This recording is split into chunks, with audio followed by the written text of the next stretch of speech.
Revisemos ahora qué es la morfología. Lo primero es ubicarla dentro de la lingüística como ciencia. Si observamos el diagrama, sabemos que la unidad más pequeña del estudio de la lingüística es el fonema, el sonido del lenguaje. Si unimos los sonidos o las letras a nivel escrito, vamos a obtener morfemas, palabras. Si unimos las palabras, tendremos oraciones, objeto de estudio de la sintaxis. Y transversal a todo esto está la semántica, que es el estudio del significado, y la pragmática acerca de la forma como vinculamos el contexto social dentro de los significados lingüísticos. Ahora bien, según eso, la morfología estudia la estructura interna de las palabras a través de la unidad mínima con significado, que es el morfema. Recordemos que la unidad mínima del lenguaje es el fonema, que es el sonido, pero ese sonido no tiene significado en sí mismo. En cambio, el morfema sí lo tiene. Gleason señala que el morfema es la unidad más pequeña que gramaticalmente sea pertinente, que tenga una función dentro de la palabra. Por su parte, Haspelmath y Sims señalan que uno podría decir que la morfología se define como el estudio de la combinación de morfemas para producir palabras. Pero esa es una definición muy simple. Sería mejor señalar que la morfología es el estudio de la covariación sistemática en la forma y el significado de las palabras. Es decir, las palabras pueden variar de manera sistemática siguiendo un patrón y eso hace que cambie su significado.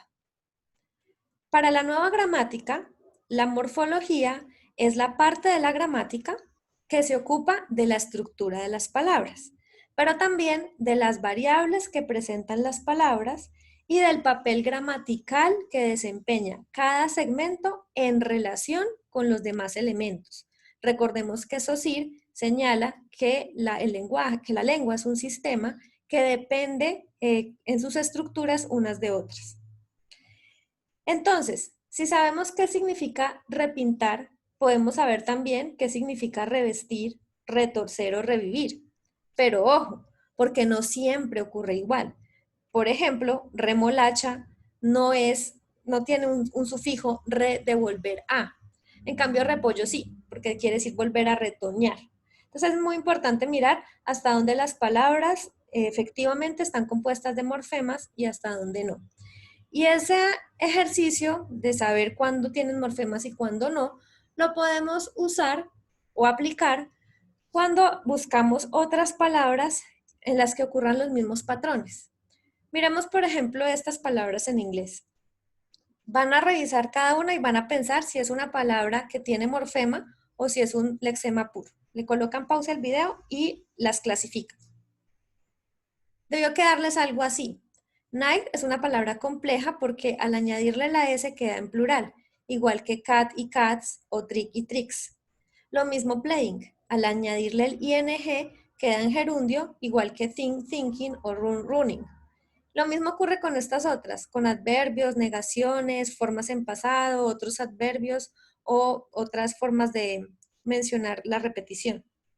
En cambio, palabras como all, religion, bubble o during no están siendo complejas porque son palabras puras. Es decir, que necesitamos revisar hasta dónde efectivamente están formadas por morfemas. Este tema de la morfología es muy interesante en idiomas como el alemán, en donde las palabras por lo general se crean juntando dos términos que ya existen en lugar de pensar un término nuevo. Por ejemplo, dormitorio se dice Schlafzimmer y la sala de estar es Wohnzimmer o en inglés living room. La habitación de niños es Kinderzimmer, habitación sola es Zimmer. Y si nos damos cuenta en el patrón, pues simplemente necesitamos la palabra Zimmer, habitación, y la palabra dormir para dormitorio, vivir para sala de estar, niño para habitación infantil, y ya ustedes podrán pensar qué significa es, qué es Fernseher y qué es Arbeits. En ese orden de ideas, si sabemos que Schreibtisch es escritorio, Esstisch es comedor y Nachttisch es mesa de noche, ¿qué será Tisch? Tisch significa mesa. Y nos ocurre lo mismo con Schrank en biblioteca y en nevera. Así que es interesante mirar cómo la unión de palabras ya nos puede permitir inferir el significado. Vamos ahora a revisar lo que significa un monema, que es la unidad lingüística más pequeña dotada de significante y de significado. Según sea el significado, vamos a decir que los monemas pueden ser lexemas o morfemas. ¿Qué es un lexema? Un lexema es un monema con significado pleno o léxico. Es decir, el lexema es como la raíz de la palabra, el que tiene el significado. Mientras que el morfema es el monema, pero que es un significado gramatical. Es decir, aporta información a nivel de género, número, persona, tiempo. Es lo que normalmente se llaman desinencias.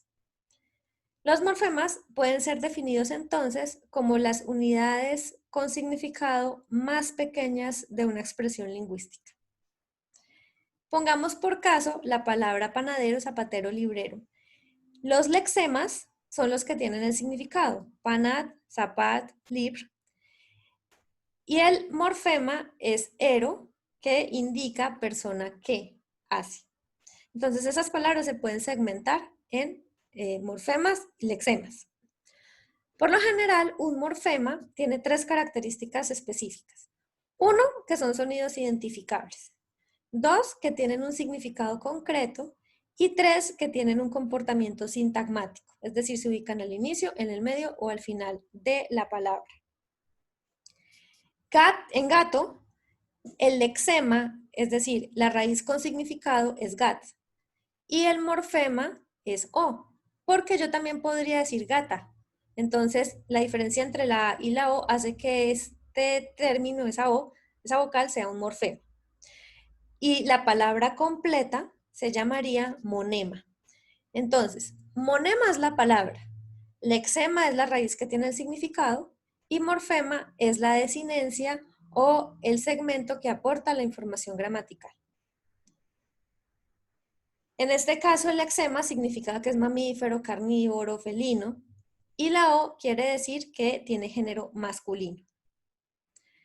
Las palabras pueden estar formadas por un solo lexema, ser un lexema puro, como en pantera. Yo no puedo decir pantero, pues no tendría sentido. Ni mapa, no puede existir el mapo. Y árbol, ¿cómo puedo separar árbol? Si lo separo, ar no tiene significado y bol tampoco. Entonces no los podría separar. Son monemas puros. Pero también pueden existir monemas que tienen su lexema principal y los distintos morfemas. Y pueden existir muchos morfemas en una sola palabra. Por ejemplo, aquí en posbélicos, bélic sería el lexema que tiene que ver con violencia, pos de después, o de masculino y s de singular. O en embellecer, de volver y de verbo. Y bello, pues ese sería el lexema. Vamos a mirar los tipos de morfema. Hay 2 tipos de morfemas, los morfemas independientes y los morfemas dependientes. Dentro de los morfemas independientes tenemos los artículos, el la, los, las preposiciones, a, ante, bajo, cabe, con, contra, y las conjunciones, y, o, ni. Esas palabras no tienen forma de derivarse. En cambio, los morfemas dependientes sí necesitan un término que pueda añadirles el significado gramatical. Por eso, los morfemas dependientes también pueden subdividirse. Los morfemas dependientes pueden ser derivativos o flexivos. Los morfemas dependientes flexivos indican cambios gramaticales, de tipo género y número, sobre todo. Y los morfemas dependientes derivativos son los que nos van a permitir crear nuevas palabras. Miremoslos más de cerca. La morfología flexiva, es decir, los morfemas flexivos, la que estudia los morfemas flexivos, estudia la variación de las palabras que implican cambios a nivel gramatical. Por ejemplo, escribir, escribió, escribiremos, escribirán. Sigue siendo el mismo verbo, con el mismo significado, pero a nivel gramatical, el primero está en infinitivo y no conocemos la persona, mientras que el segundo está indicando que fue en pasado y que fue tercera persona. Por el contrario, en escribiremos tenemos que está en plural, que está en primera persona y que está en futuro.